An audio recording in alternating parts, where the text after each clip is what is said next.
The Hollow Era isn't a time. It's a state of being, a gnawing sense that despite your full shelves, crowded calendar, and buzzing phone, you're living in a haunted house of abundance. You own more, but feel emptier. You scroll faster, but think slower. You're surrounded by stuff, but starved of meaning. Hollow Era Minimalism isn't about decluttering your closet. It's about excavating your soul, using extreme minimalism to fill life's voids with purpose, not possessions. This is minimalism for the age of existential hunger, where less isn't an aesthetic trend, it's a rescue mission. Imagine your life as a hollow tree, outwardly sturdy, inwardly rotted by mindless consumption. Hollow Era Minimalism grafts Stoic resolve onto Zen simplicity, teaching you to strip away the parasitic habits sucking your joy dry. Forget KonMari. This is contemplation, a ruthless audit of what feeds versus what leeches. The Hollow Era thrives on three lies. More is better, busy is important, and new is necessary. Let's dismantle them. Your overstuffed garage isn't storage. It's a cemetery of dead dreams. Your 57 tabs open, a digital hydra choking your focus. Even your relationships get the Hollow Era treatment, pruning transactional ties to nurture roots that hydrate your spirit. But here's the rebellion. Extreme minimalism in the Hollow Era isn't subtraction, it's saturation. By deleting the trivial, you create space to marinate in what ignites you. That empty wall becomes a canvas for morning sun salutations. The $200 per month saved on subscriptions funds a pottery class where your hands remember what it means to create, not consume. You're not losing, you're reclaiming. This video isn't a guide to tidying up. It's a manifesto for filling the hollow with 5 unorthodox rules, from the ghost inventory, haunting habits to exorcise, to Zen bankruptcy, strategic scarcity, as spiritual wealth. The Hollow Era ends when you do. Hollow Era Minimalism begins by tuning into life's silent frequencies, the whispers of purpose drowned out by the static of stuff. The resonance filter is a radical practice where every possession, habit, and relationship must pass a simple test. Does this hum with meaning or just buzz with obligation? Imagine your life as a radio dial. Most stations play noise, junk mail subscriptions, polite friendships, impulse buys. The resonance filter teaches you to fine-tune until only soul-synchronized signals remain. This isn't decluttering. It's sonic archaeology, digging through layers of societal static to uncover your core's true pitch. That gym membership you never use? Static. The book club you attend out of guilt? Noise. Even your morning scroll through curated perfection? A frequency jammer. Apply the filter ruthlessly. Keep only what vibrates in harmony with your values. But here's the rebellion. The filter works in reverse too. For every no to hollow noise, you must yes to resonant voids. Delete 3 apps. Replace them with 15 minutes of twilight walks. Donate half your wardrobe. Invest that space in a meditation corner. The Hollow Era's silence isn't emptiness. It's orchestrated space for your soul's symphony. The Hollow Era's greatest trick is making emptiness invisible. Clutter isn't just in your closet, but in the shadows of your routines, relationships, and digital habits. Shadow mapping is the art of hunting these hidden voids. The subscriptions auto-renewing in darkness, the polite yes draining your energy, the apps that stalk your attention like ghosts. Imagine your life as a sunlit room.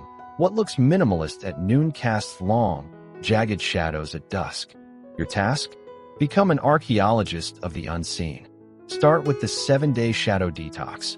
Each day, spotlight one shadow zone. Monday, digital shadows. Delete apps that lurk in folders and used but guilt-inducing.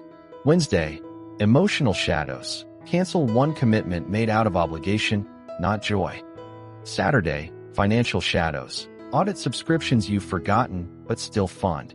By day 7, you'll unmask the phantom clutter, the habits and items that exist not to serve you, but to haunt you. But shadow mapping's power lies in its revelation. That dusty guitar in the corner isn't just unused. It's a shadow of abandoned creativity. The group chat you mute but can't leave? A specter of FOMO. Hollow Era Minimalism isn't about fighting clutter. It's about exorcising the invisible forces that hollow you out. When you drag these shadows into light, they dissolve. What remains? Space. Not emptiness, but fertile ground for the life you're starving to live. The Hollow Era thrives on junk consumption, not just of things, but of time, relationships, and attention. Emotional Calories reframes minimalism as a diet for the soul, where every possession, habit, and interaction is weighed not by cost, but by its capacity to nourish or deplete. Imagine your energy as a daily calorie limit. Scrolling Instagram? Empty carbs. That cluttered hallway? A sugar crash for your focus. That friend who gossips? Emotional junk food. Hollow Era Minimalism demands you audit life's nutrition labels. Keep only what fuels your purpose. Start with the 30-day emotional fast. For 1 month, consume only what satiates your core values. Delete apps that drain more than they give. Reject commitments that taste bitter. Replace impulse buys with ingredients for creation, paint, seeds, tools. Like fasting reveals true hunger. This cleanse unmasks what you're starving for. Not more stuff, but more meaning. That empty shelf? A placeholder for a future skill. The silence after unsubscribing? A breeding ground for epiphanies. But here's the revolution. Scarcity becomes your chef.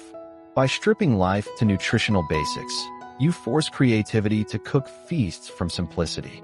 A thrifted chair isn't old. It's a seat for morning journaling. A pared-down calendar isn't barren. It's a greenhouse for passion projects.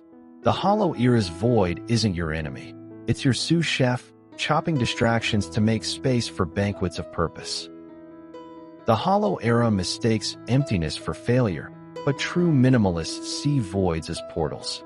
Negative space alchemy flips the script. Instead of fearing blankness, you weaponize it.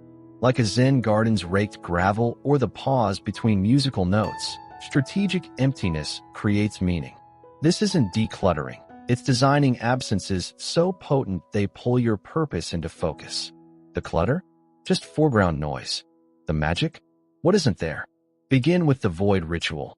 Carve one intentional emptiness daily, a cleared shelf, an unscheduled hour, a silent walk without headphones. These voids act as creative vacuums. That empty corner? It's not missing decor. It's an invitation for morning Tai Chi, the calendar slot you didn't fill, a stage for spontaneous stargazing. By treating emptiness as raw material, not lack, you forge spaces where inspiration has to grow, like wildflowers cracking concrete. Here's the alchemy. Hollow Era emptiness isn't your deficit, it's your medium. The blank wall becomes a meditation on light patterns.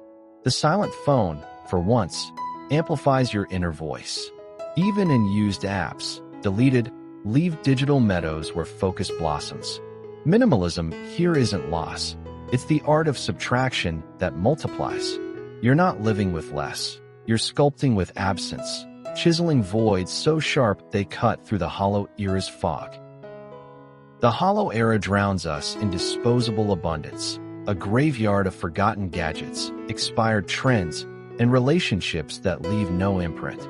Eco-architecture flips minimalism into a creative act of legacy building. Instead of asking, "What can I remove?" you ask, "What will echo beyond me?"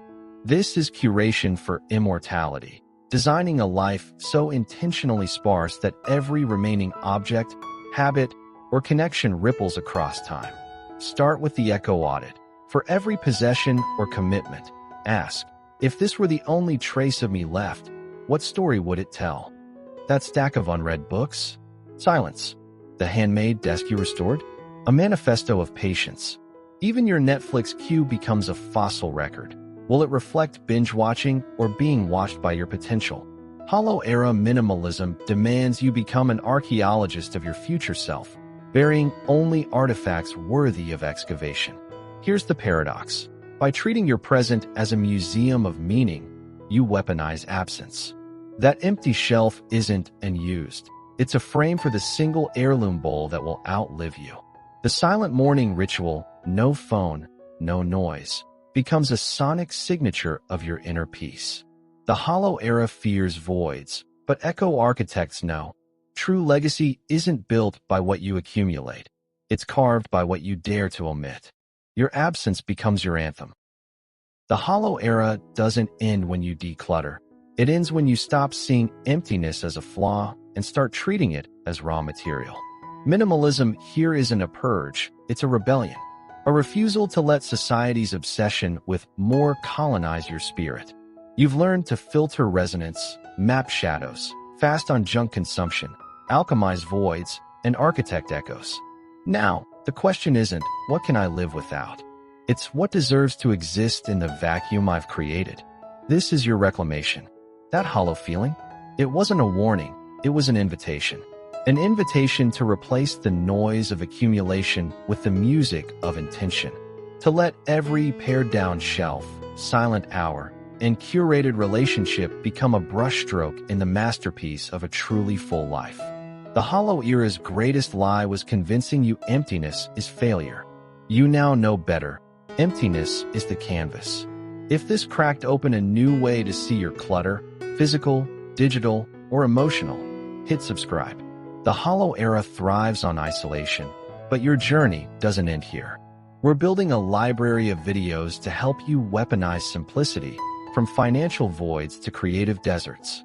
Tap the playlist below, because escaping emptiness isn't a one-time fix. It's a lifelong art. And you? You're the artist.